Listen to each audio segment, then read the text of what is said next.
Packed grandstands awaited the start as the humidity reached saturation point.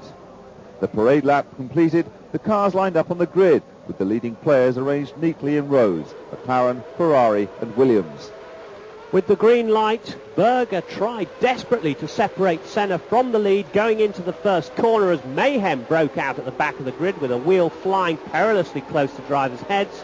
The rest of the field held grid positions and formed a high-speed, orderly German convoy out of the stadium section.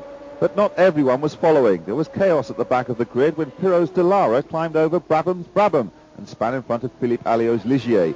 Pirot had been knocked out as his car connected with the pit wall. Up ahead, Senna led from Berger, Prost, Mansell, Patrese, Piquet, Nannini, Alesi, Capelli and Boutsen. Boutsen was in fact dropping back with a gearbox problem, but Nelson Piquet was really trying hard in the early laps, pushing Patrese hard, when our camera on board the Brazilian's car caught him overshooting the first chicane. He overshot, had to wait for a car park attendant to move the cone before rejoining, dropping him to 7th place, but we didn't think he could do that under the new rules. He wasn't the only one to be caught out by the chicanes, however. Prost uncharacteristically went curb hopping, and then Nigel Mansell went on safari at the Os curve, damaging the Ferrari's undertray in the process. The Englishman rejoined the track carefully as he tried to assess the damage, but Berger had found his car overheating in Senna's slipstream. He was the first to stop for tyres, and the delay dropped him from 2nd to 5th.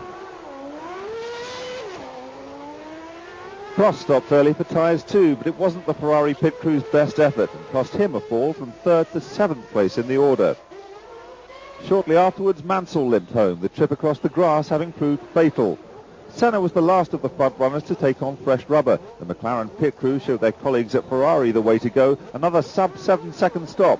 And when Senna rejoined the race, he was milliseconds away from keeping his lead. But Nannini's momentum was too much to cope with, and the Benetton was in front. Sensationally, after such a bad start to his German weekend, Nannini was flying, with Ford's new engine giving great top-end power on this circuit of 2 straights connected by chicanes and 2 major bends.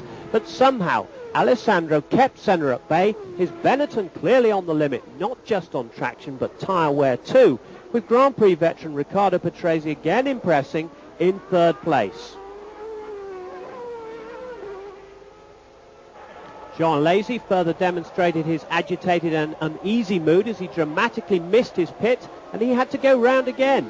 Piquet had moved up to 3rd after Patrese had pitted for fresh rubber, but this wasn't to last long. An awful silence heralded a blown engine for the Benetton and 3rd place for Berger. Prost had been suffering with his engine persistently hitting the rev limiter, and it was as much as he could do to rob Boutsen of 4th place despite the presence of a yellow flag.